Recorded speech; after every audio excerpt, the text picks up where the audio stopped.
joining our palms, and we are inviting His Holiness to bestow the precious Dharma teachings. First, let's pay homage to the lineage gurus. Homage to the Venerable Monk Liao Ming. Homage to Master Sakya Zengkong.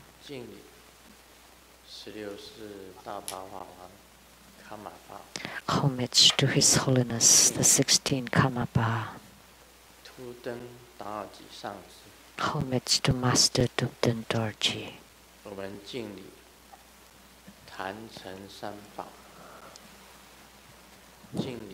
Homage to the three jewels of the altar, and homage to the main deity of Khoma today, the Golden Mother of the primordial Jitpan. The golden-colored Golden Mother, the black-colored Golden Mother, the transforming Golden Mother, and the tiger head Vajra, and the holy attendants Dong Suan Chen and Xi Hui Chung. Homage to all the retinues of Golden Mother. Sư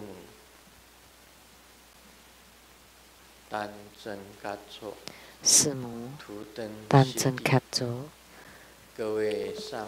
Tutan Siddhi, all Dharma masters, Dharma educators, Dharma teachers, Dharma lecturers, Dharma assistants, directors of temples and chapters, and all disciples over the internet. Good afternoon, everyone. How do you do?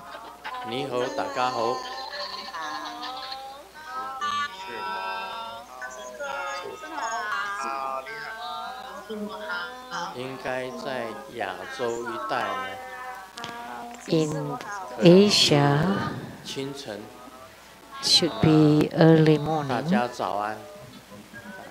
Good morning, everyone.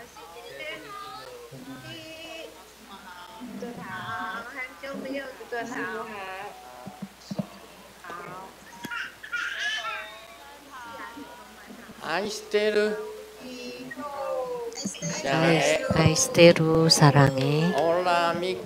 Hola, amigo. Te quiero mucho. Sugoi. Ichiban. Kimochi ii. Chumi.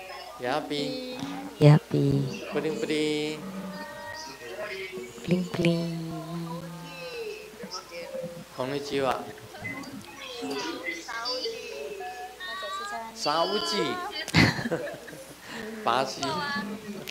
Saúde from Brazil.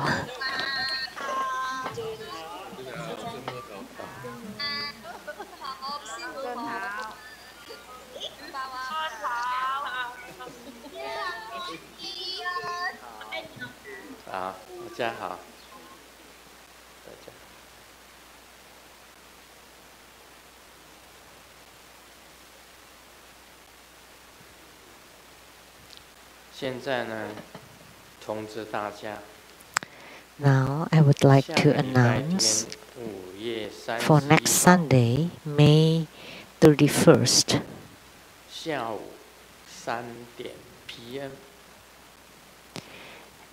in the afternoon,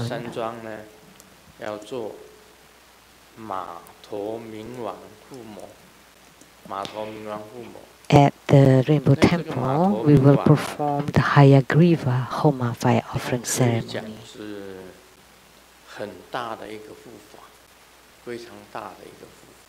So we can say that Hayagriva is extremely great protector. So if we buy the Vajra Purva or Vajra scepter, sometimes they would carve a horse head on top So that shows that's the Hayagriva scepter or Purba Dorji.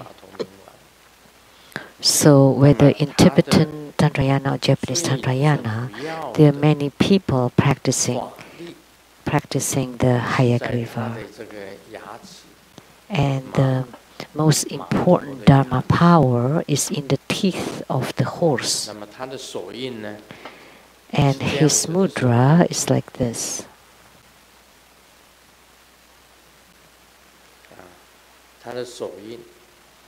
The mudra, this is the mudra of Hayagriva, the horse head wisdom king, the mantra.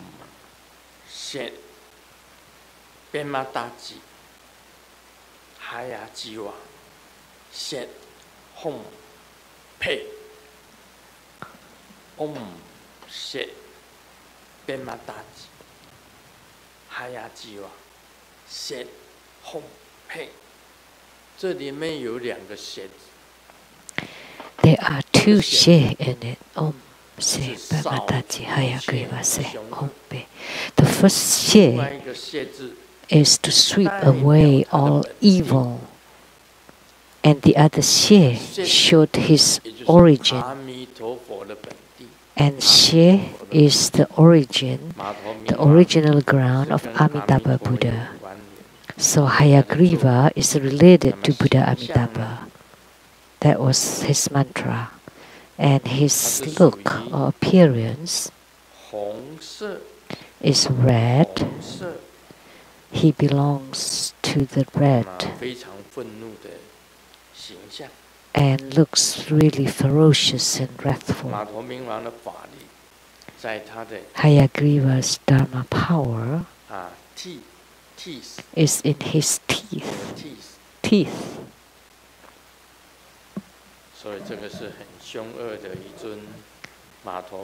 So this deity is extremely wrathful, ferocious and fierce. So he can subjugate all enemies and enmities, and also to subjugate all kinds of karma and calamities.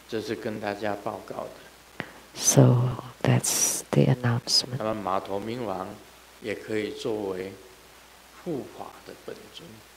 And Hayagriva can be the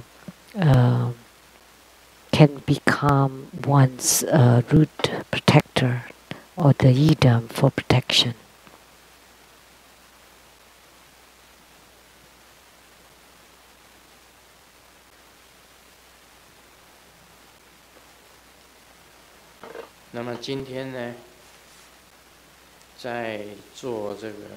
Today,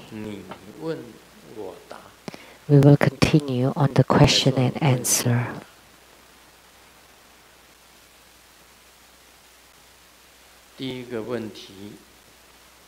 The first question: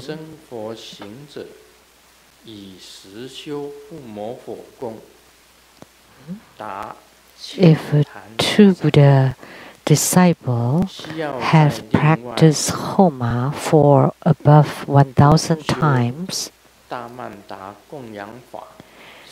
do they need to perform the great mandala offering for 100,000 times?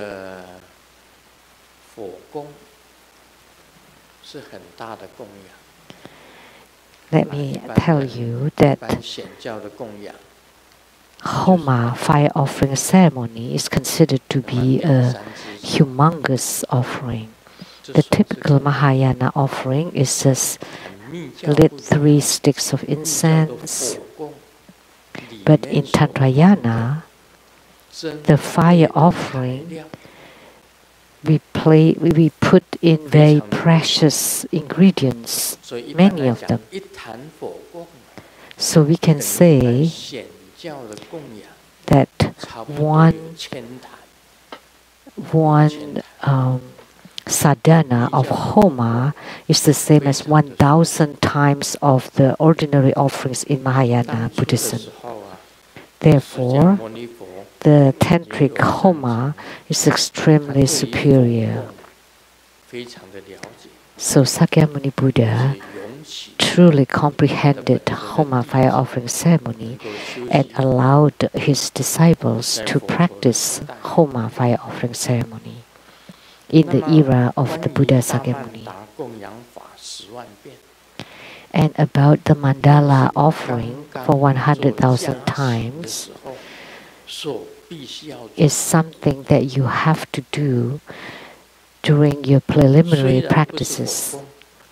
Although they were not Homa, but it's still an offering practice to offer above to the 4 holy realms and below to the 6 rebirth realms. So offering above to the 4 Sichli realms and below to the 6 rebirth realms. So the great mandala offering is to offer to the 10 Dharma realms. However, the Homa fire offering is the single-minded offering. Like this time, in performing this Homa, there is a main deity for the Homa. Which deity you want to offer to, and there is a function to it. So that's Homa. However, universal offering, great mandala offering, is offering universally to all 10 Dharma realms. That's the mandala offering. So when you practice the 4 preliminaries or the 4 fundamental practices, you have to perform Homa to replace mandala offering, and you cannot use mandala offering to replace Homa. Mandala offering is a universal offering to reach the 4 holy realms above and to reach the 6 rebirth realms below. That's mandala offering for the 10 Dharma realms. And Homa fire offering, it's focusing on one deity or many deities.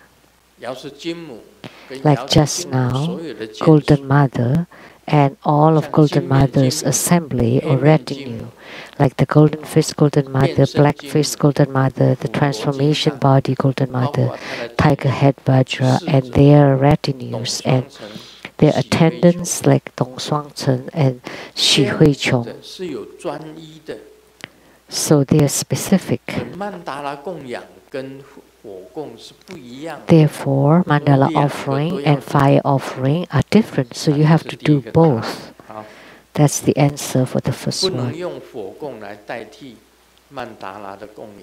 You cannot use fire offering to replace mandala offering, because mandala represents the 10 Dharma realms, offering to the 10 Dharma realms. And fire offering is different. And the second question,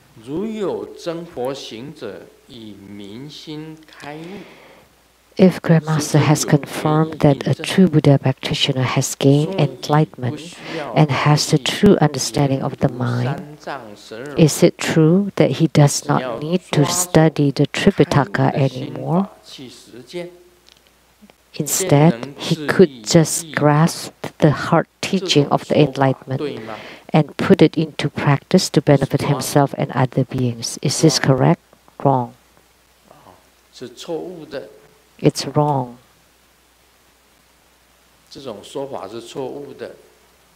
This is wrong. This statement is wrong. This concept is wrong. You want to gain enlightenment and have true understanding of the mind, that you have to have wisdom first in order to have the true understanding of the mind and see the Buddha nature. And you have to have the meditative stability. So you have to have both wisdom and meditative stability. Without wisdom, that you would not be able to gain enlightenment. Like a country bumpkin would not be able without wisdom. You would think that the sixth patriarch Hui Neng did not study, that he could gain enlightenment. However, he understood the statement in the Diamond Sutra that because it is non-dwelling, therefore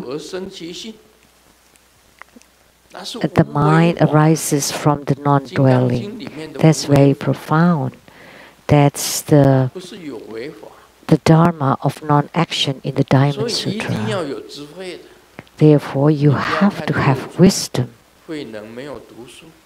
Don't undermine the sixth patriarch Hui Neng for not going to school. But in his past lives, he had studied and mastered the Tripitaka. So although he did not go to school in this life, his wisdom stayed with him.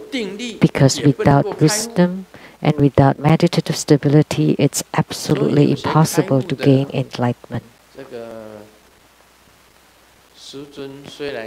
So, for those who claim to be enlightened, although Grandmaster may affirm it, however, they have lots of attachments, they have lots of afflictions. So they have both afflictions and attachments, and lots of bad habits, bad or evil habitual tendencies. Then they have to dispel or let go the attachments, afflictions, and all the bad habitual tendencies. It's not the case that you have gained enlightenment and then you put it into practice. What is it that you want to practice?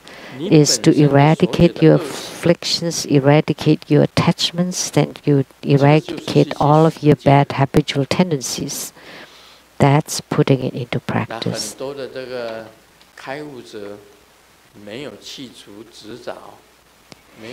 Many enlightened ones did not eradicate their afflictions, their attachments, and their bad habitual tendencies, then the enlightenment is annihilated. Although you understand conceptually, however, you have not succeeded in your practice. You have not reached the state of meditative stability. Once someone asks, why? How come the beings who have reached the Western paradise do not come back, do not return?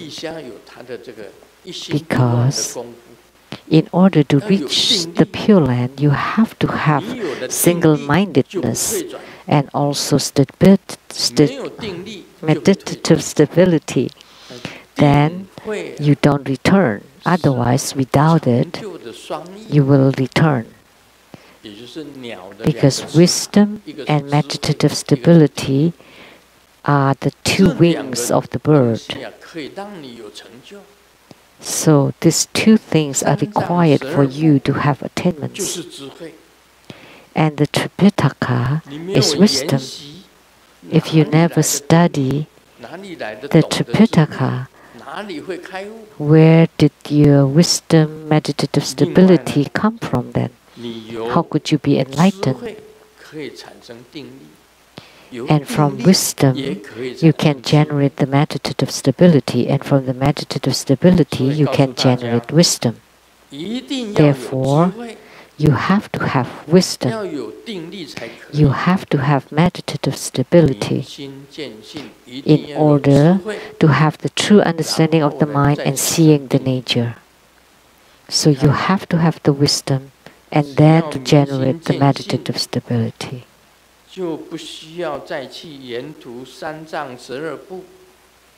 So saying that once you have the true understanding of the mind and seeing of the Buddha nature, then you don't need to study the Tripitaka anymore. Of course, it's not easy to understand Tripitaka. Basically, you have to understand things about spiritual cultivation. You have to learn it. So saying that you don't need the Tripitaka, that's wrong. That's a wrong statement. Without wisdom, it's impossible to be enlightened. Therefore, Grandmaster has read many, many sutras. This is very crucial, important. So this is wrong.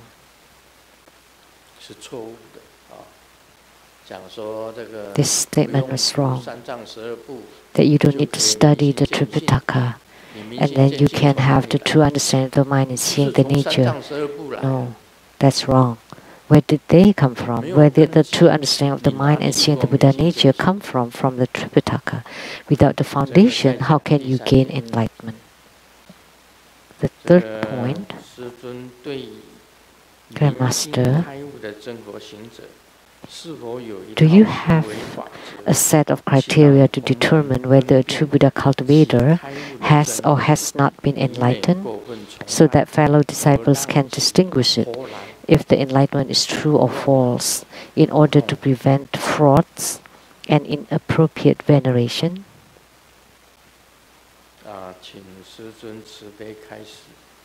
Please be compassionate and teach us. Grandmaster.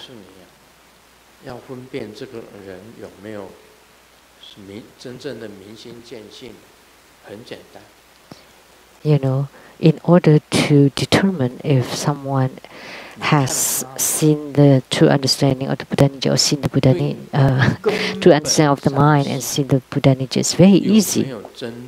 Just check if he or she is truly respectful and reverent toward their lineage root guru. In Tantric Buddhism, your respect and reverence toward your lineage root guru is very easy to discern. There are many ways to determine. If they are totally disrespectful toward their lineage root guru, then they don't have the qualifications to even cultivate spiritually. How could they have enlightenment? Impossible. Bullshit. Doesn't matter whether it's in Mahayana Buddhism or Chandrayana Buddhism. It's the same. If you undermine or look down upon your lineage root guru or toward your guru, then you're already very arrogant. How could you be enlightened? How could you be enlightened? That's your mother good.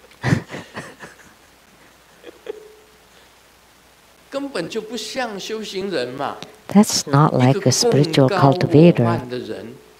Someone that's full of it or arrogant, it's not spiritual cultivator. They are already in hell.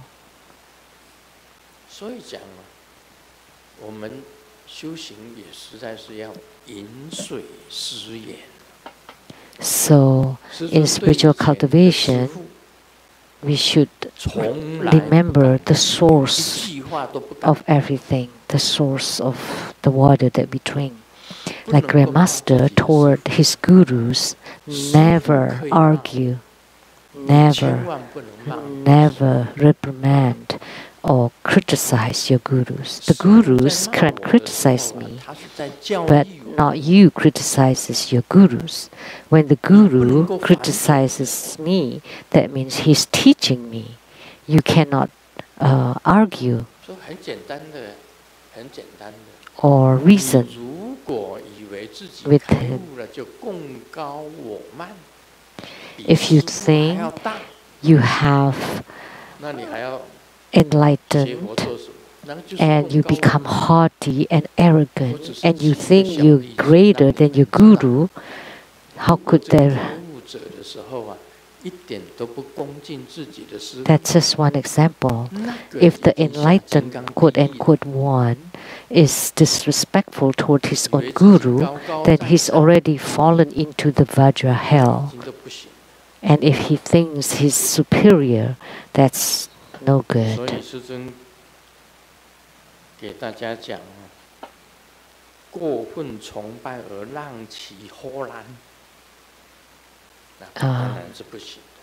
Inappropriate admiration or veneration and creating frauds. Of course, enlightenment can be true or false. If it's a true enlightenment, then all your conduct, behavior, and performance would comply to the right Dharma. You have the right mind and the right Dharma. So you have to be clear about this. And the other thing, the enlightened one will never fight, will never argue, and will never be greedy. Why? Because if you're truly enlightened, then you have no self. Then what are you fighting about? You're fighting and arguing back and forth. That's definitely not enlightenment. That's fake. And the enlightened one is, of course, has no greed because he has no self. He's never for himself. He's only for sentient beings. There's no self, no ego, no self. Then there's no selfishness anymore. I want something to benefit myself and you don't care about others. No, you help sentient beings instead. You're not helping yourself, you're helping sentient beings, you're helping others. Look at the Buddha and Bodhisattvas, Pratyeka Buddhas and Arhats. The four holy realms have no self. If you are truly enlightened, you're for the sake of sentient beings, you generate bodhicitta. You're never for yourself. And yet you're still greedy. And you still get angry, lose your temper. Those will not exist anymore, because when you lose your temper, that means there's still self. If you are still greedy or have desires, there's still self. Or if you're stupid or foolish, you have no wisdom. Or if you're envious or jealous, that's because there's self. You have to practice until there's no more envy nor jealousy. Why? Because there is no self. This is the key point, a crucial key point. No self.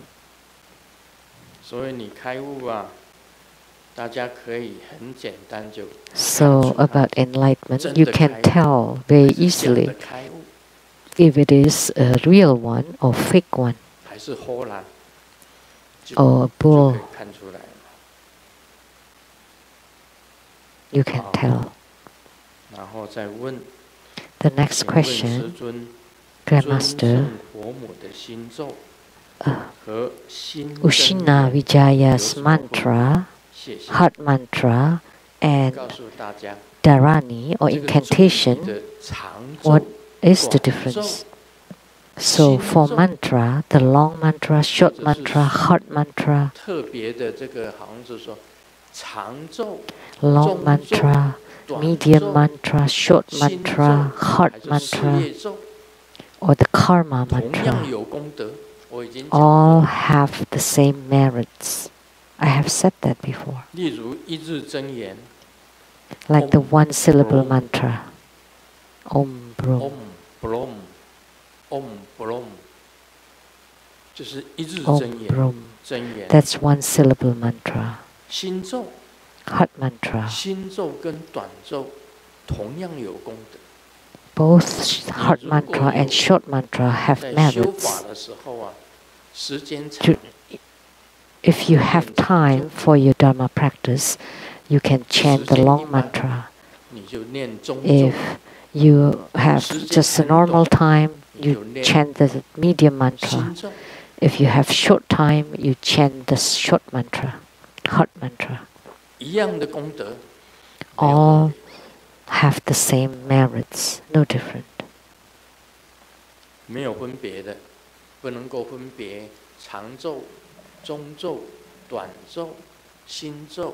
You cannot differentiate between the long mantra, medium mantra, short mantra, heart mantra, and the karma mantra.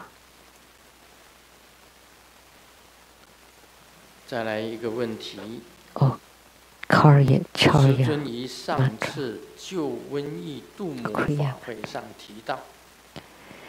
In the last ceremony of Tara who dispels epidemics, Grandmaster mentioned that it's possible in a 1 hour period to perform numerous great offerings.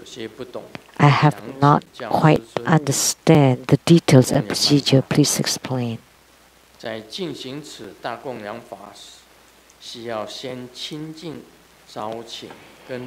In performing this great offering, should I first purify, invoke, and perform prostrations? Yes, you should. When you perform the great mandala offering, you first purify, invoke, and prostrate. And the procedure is to first place the rice on the mandala plate, form the offering mudra, recite the offering verse and mantra, and then form the sword mudra to point at the mandala plate while performing visualization. This is correct. First, you should visualize and then chant the mantra. First visualize and then chant mantra.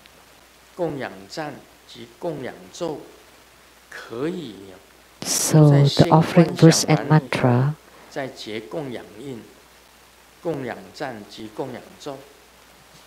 so forming the offering mudra, chanting the offering verse and mantra should be after the visualization. In tantric practices, it's a very clear rule to first visualize and then chant the mantra.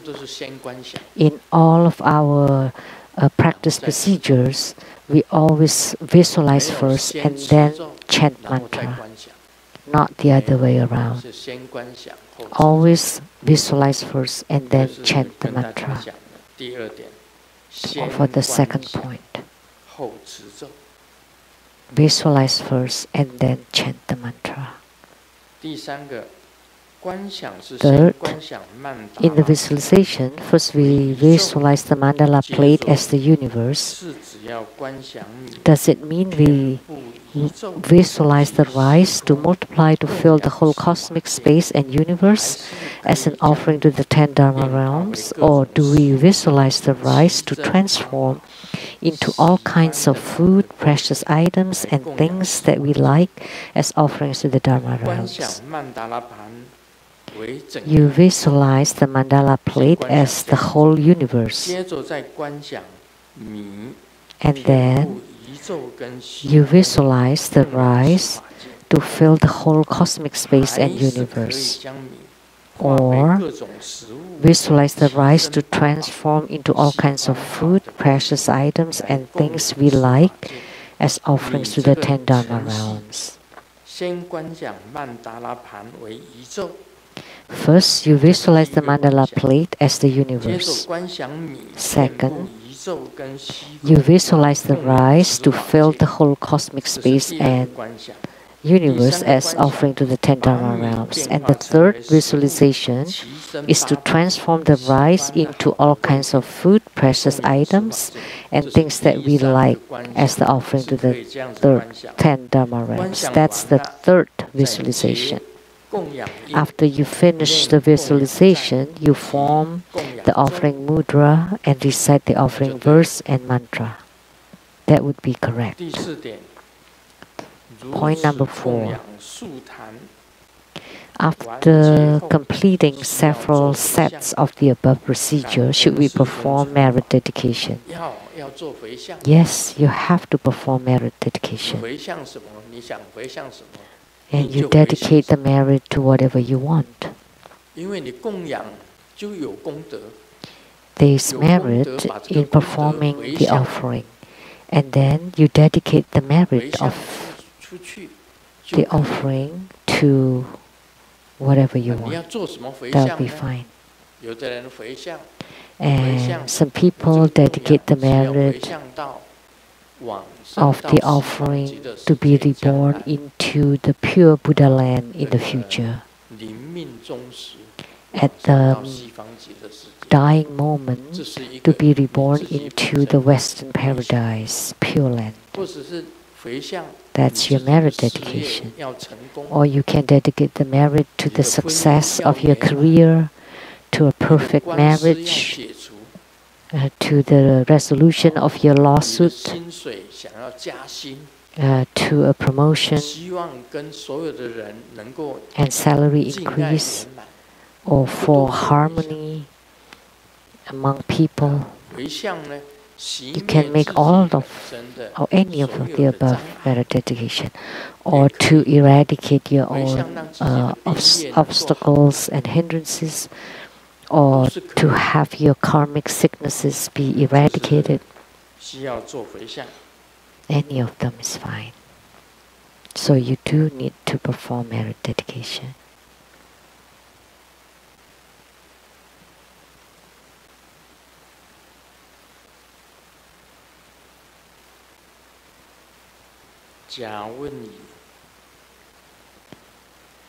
A asks B,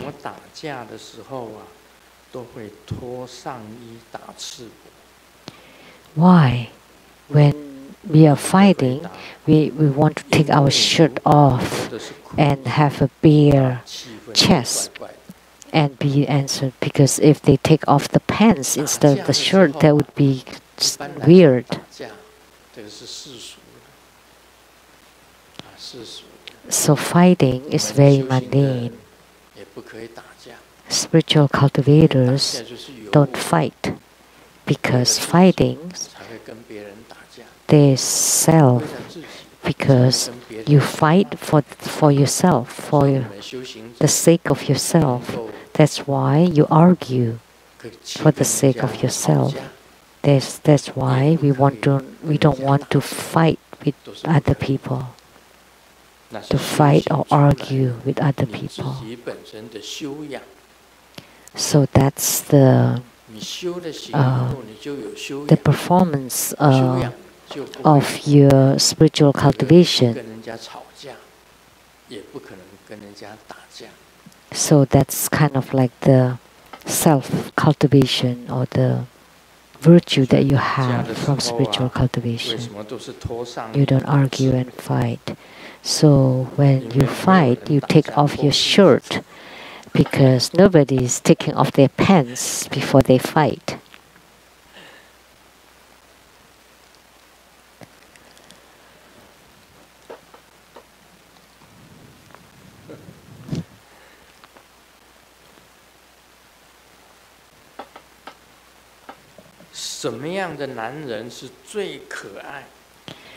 What kind of man is the most lovable and the highest standard?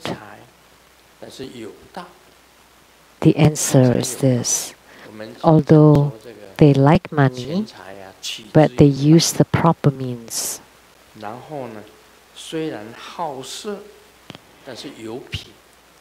Although they love sexes, but they have class, they have taste.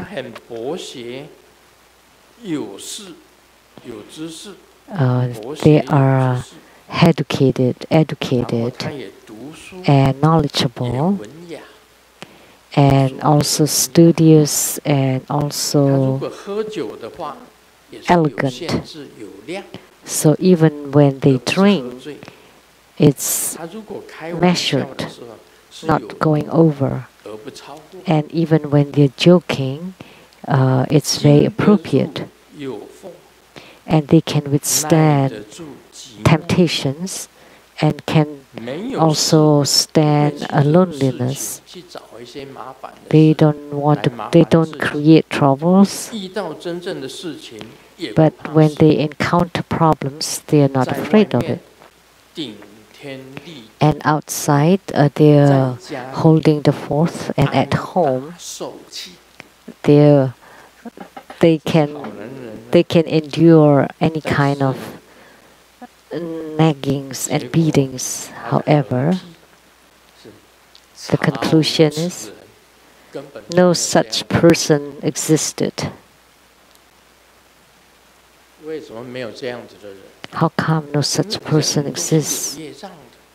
Because a human being always have karma and always have flaws.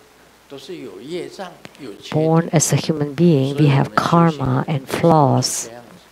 So, for spiritual cultivator, sometimes when we observe someone, we know that they have flaws and weaknesses, and we forgive them.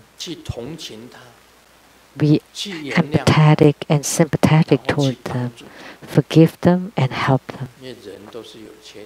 Because all human beings have flaws and weaknesses.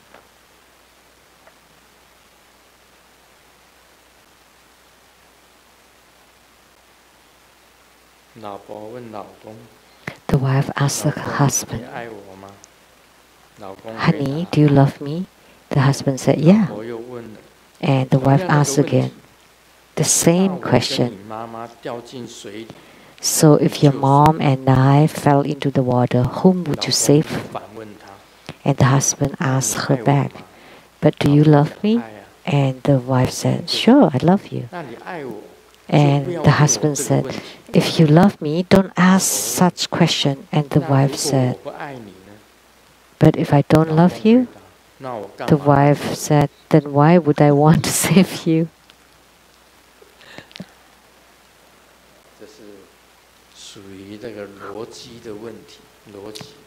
That's an issue of logic.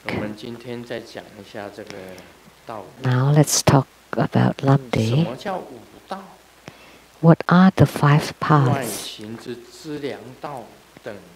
The outer form of the merit accumulation path, including the 4 paths of merit accumulation, are the 4 kinds of paths of the 4 kinds of empowerments. By relying on its accumulation, one sees the cause of the spiritual experience of the wisdom of the warmth phenomena in the verse due to the path of the merit accumulation. So in our spiritual cultivation, we first have to practice the merit accumulation path. And what is it? Like the Tzu as we all know, and also Seng Yen Lu Foundation,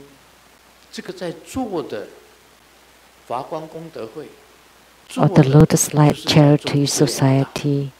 What they're doing is on the merit accumulation path. The merit accumulation path is the foundation of spiritual cultivation. Without accumulating all these merits, you will not develop the 4 kinds of empowerments. If you have never practiced the merit accumulation path, you will not be able to encounter a true and real guru who will teach you the Buddha Dharma.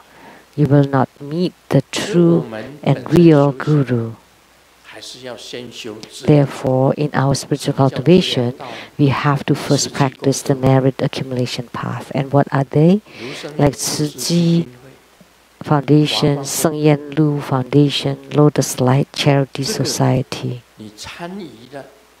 If you participate in those, then you are accumulating your merits. All the attainments, all your future attainments from your spiritual cultivation rely the foundation of all your future attainments of your spiritual cultivations is in the merit accumulation path. The outer form of the merit accumulation path are the 4 paths of the merit accumulation, and they are the 4 kinds of paths for the 4 kinds of empowerments. By relying on its accumulation, one sees the cause of spiritual experience of the wisdom of the warmth phenomena. So due to the merit of merit, the verse due to the path of merit accumulation. Without the merit accumulation path, if you don't have any merits, and without merits, how can you cultivate spiritually? You have to gather the merits first in order to cultivate spiritually. If you have no merits whatsoever on you, it would be impossible for you to encounter the best kind of guru. It's impossible for you to encounter favorable people who help you. It'll be impossible for you to have good affinity. It would be impossible for you to meet favorable people. It will be impossible for you to encounter good spiritual cultivation companion to help you. Therefore, the merit accumulation path is the most important foundation of all Buddhist cultivation. Therefore, we have to be kind, compassion, love. We have to have kindness, compassion, love. Then by having love and compassion, you complete your merit accumulation path. In Lamdre, it said, because you have compassion and love, you perfect your merit accumulation path. And then in the future, there would be many favorable people and your guru teaching you the good Buddha Dharma.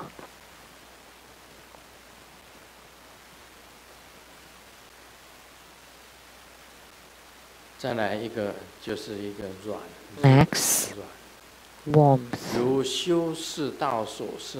From practicing the 4 paths, 4 realizations arise, and they are called the wisdom of the warmth of the preliminary path. It is divided into 3 kinds, large, medium, and small kinds of warmth. 1. Discernment easily generated, referred as the warmth of discernment of the preliminary practice, that's small. 2nd, 3 discernments difficult to generate, referred as the assimilated warmth of the accumulation of the 9 areas, that's medium. 3rd, discernment extremely difficult to generate, referred as the accumulated warmth due to the increase of light drops, that's large. By relying on the above 3, the spiritual experiences of the warmth phenomena of the 3 accumulation periods are strengthened. At the basic position, the spiritual experience of the dual execution of visualizing and stopping exceeds a period of 1 sitting, or during the latter position, the external environment will not be an obstacle. Extremely strong means grasping the maximum or to the extreme of the initial accumulation period, which is the wisdom of the small warmth of the path of the preliminary practice. During the middling accumulation period, all the warmth generated is medium. Its circumstance is strong and can stop all the external and internal critters to obtain the meditative possibility of not falling into the lower realms and mindfulness of faith. In other sutras, it is also referred as the position of endurance. And during the latter accumulation period, all the warmth generated is large. By the 3 starts of affinity of the area ambrosia, everything that is arisen follows the 6 natural mindfulness. It is regarded as the start of affinity to see the transformation body, and definitely it will promote the main goal. The above is the 3 kinds of wisdom of warmth in the merit accumulation path and the path of preliminary practice. Warmth arising not according to this Or if it is not strong, then just let it be. Most people hearing or reading this excerpt would have a huge headache. Why? Because what the heck are they talking about? It's impossible to understand what they're talking about here. What is this? What is warmth?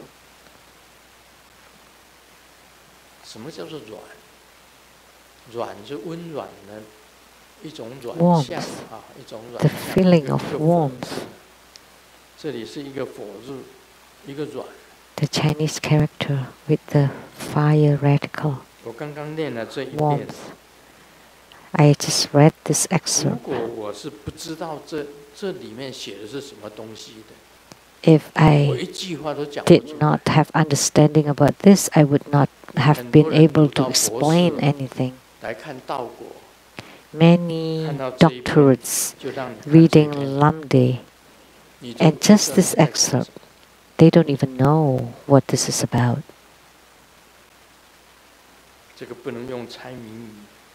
You cannot guess. So it's divided into small, medium, and large. What is this warmth? What does it mean? We can say the greatest one is the inner fire, tumo. The small one is the vital energy of spiritual cultivation.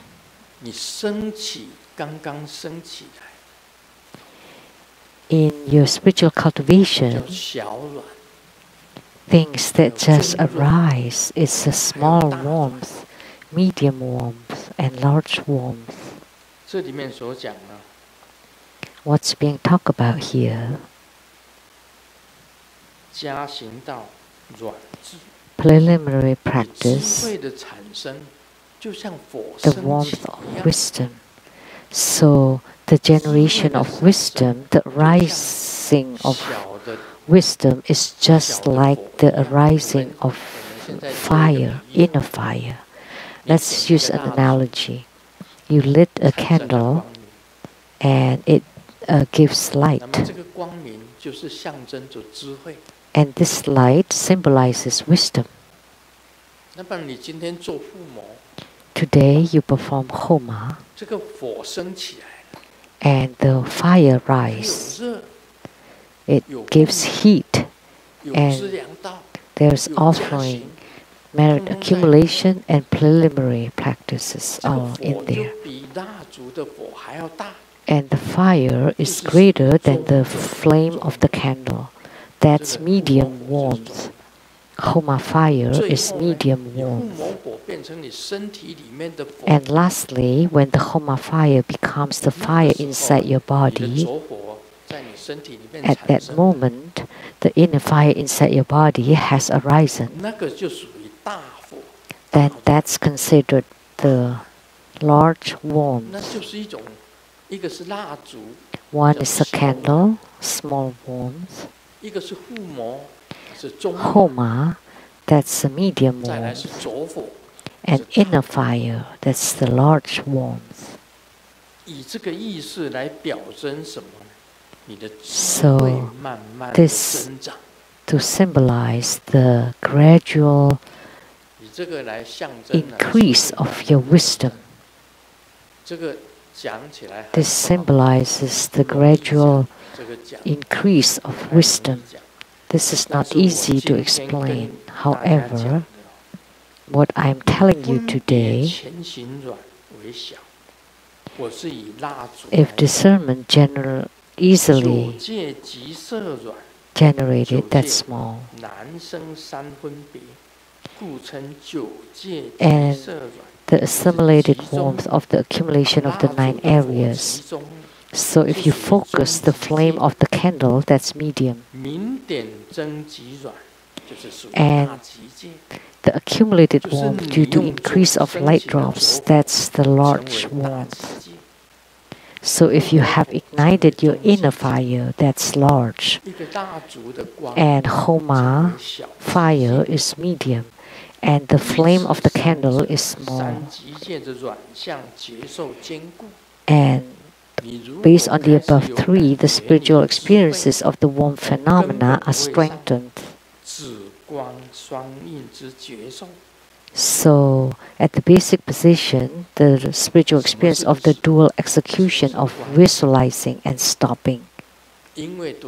So, what is visualizing and what is stopping? Because you have to meditate. You have to master your meditation. And what's that? And you use visualization and stopping it. So the myriad, many thoughts become one thought, and one thought becomes no thought, which means you stop your thoughts. And then when you cannot stop your thoughts, you go back to one, which is visualization. So, if you want to train in meditation, someone asks about no thought.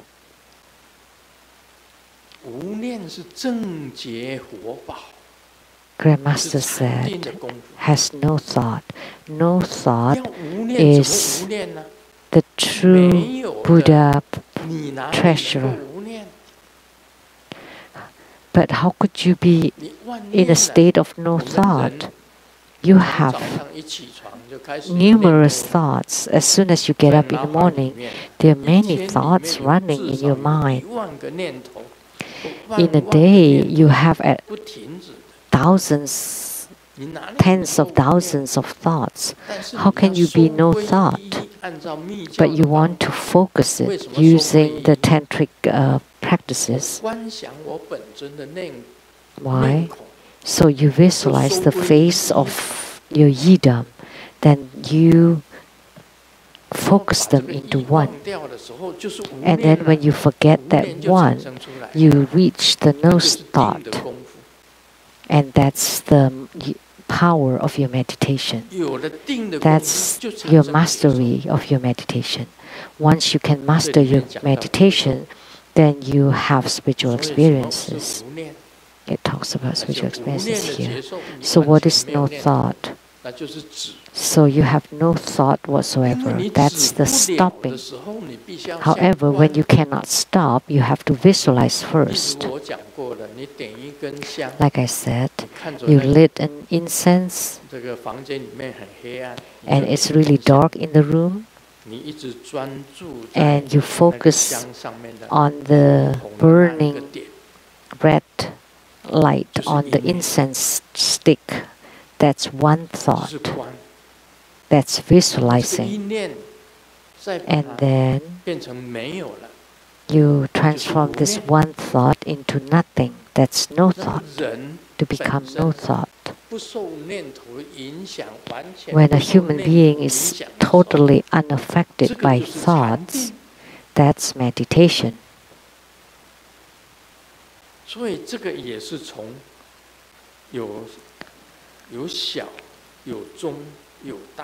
So that's from small, medium, and large. You do it this way.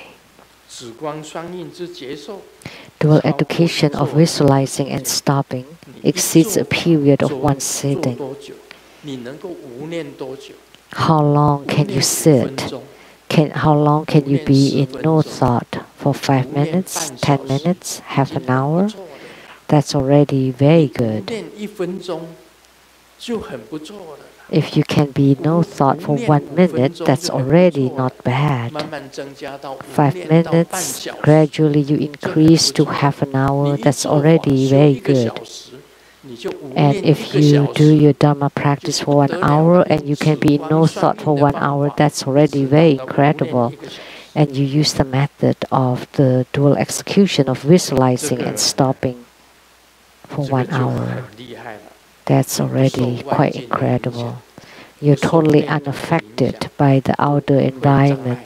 You're totally unaffected by your thoughts. Nothing will block you, will obstruct you or hinder you. So the no thought is very strong. Then you have entered into the initial accumulation period, and you have the wisdom of the small warmth of the path of preliminary practice.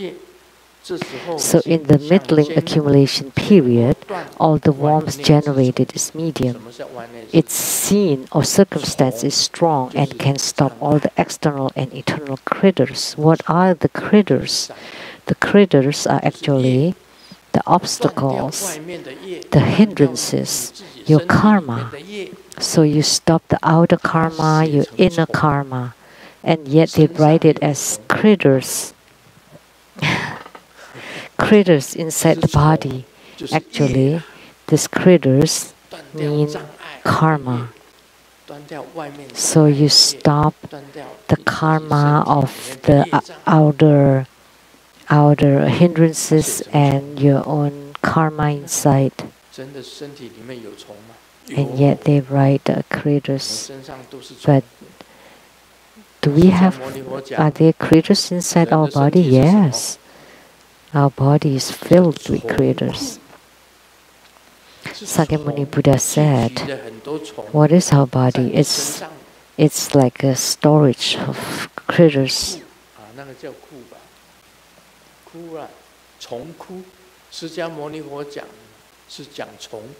Like a warehouse or storehouse of critters. That's what human life is.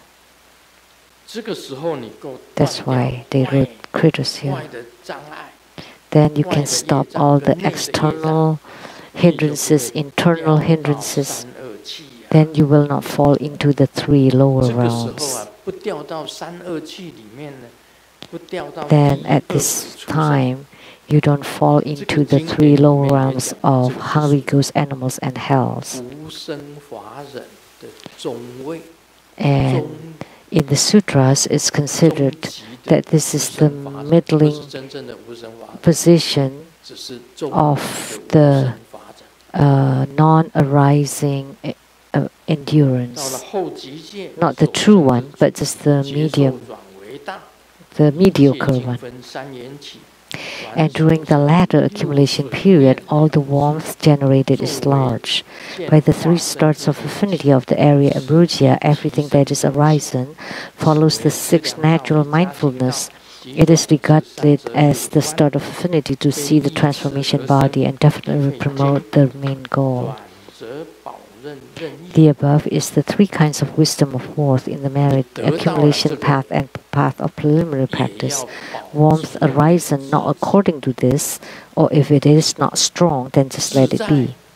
So even when you have not reached such realms or such states, you should still be at ease and just be natural. That's lastly, just let it be. And then, when the inner fire rises, then the radiance of your whole body will be generated. That's considered in the latter accumulation period. It is extremely difficult to explain this excerpt. Even if you just ask a typical doctorate to explain it, it will be very difficult for them.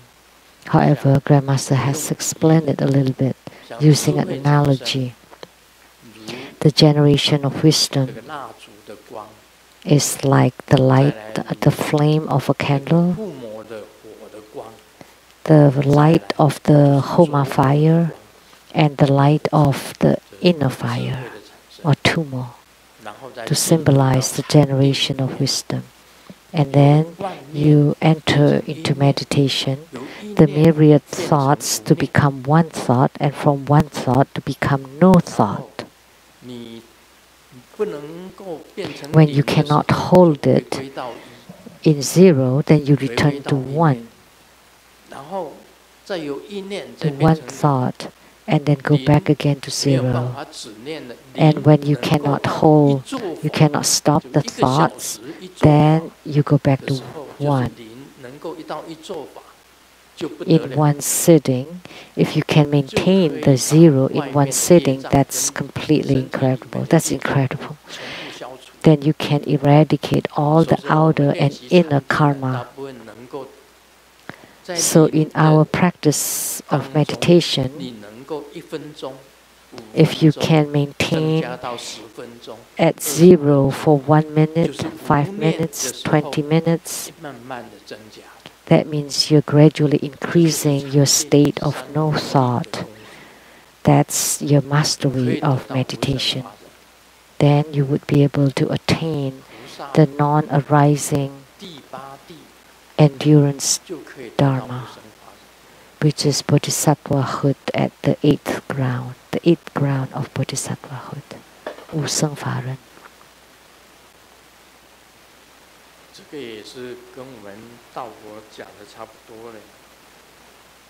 This is close to Lamdre.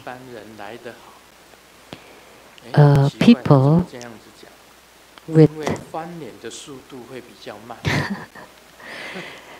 people with large face have better temper because when they want to betray you, it takes a longer time. 无生法忍 Anupatika Dharma Santi. You know, some people are very small-minded. People with small eyes and small nose. But Grandmaster also has small eyes. However, Grandmaster has great eyesight. Grandmaster is not small-minded at all.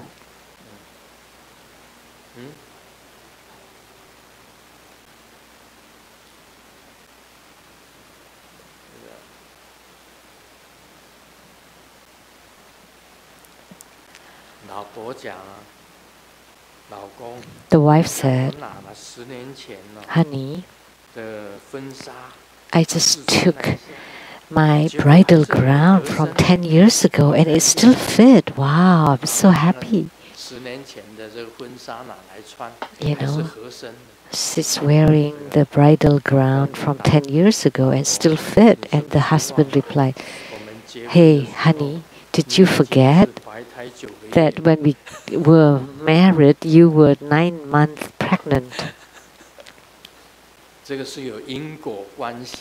So this is cause and effect. That's the inner wisdom. So this excerpt of Lamdre that we just talked about, that's the inner wisdom. And because there's the cause, that's why you can have the wisdom, then you can generate the warmth.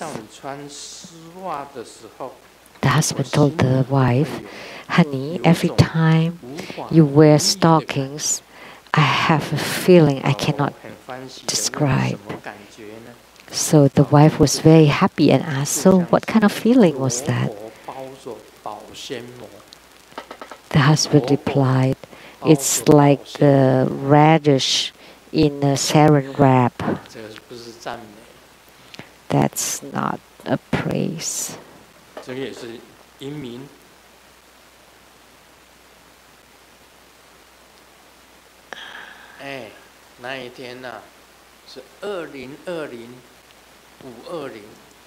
The other day was 2020-520, which is 2020, May 20th. In Chinese, it sounds like love you, I love you. But 521 is also not bad, which in Chinese play of word is I wish. But what I like even more is 522, which sounds like I am hungry. And today is 524, which means I am so hungry. That's even better. 524. Then you have to treat me to dinner. So if I say 524, you have to invite me for dinner. Because that means I'm really hungry. The teacher asked Xiaoming,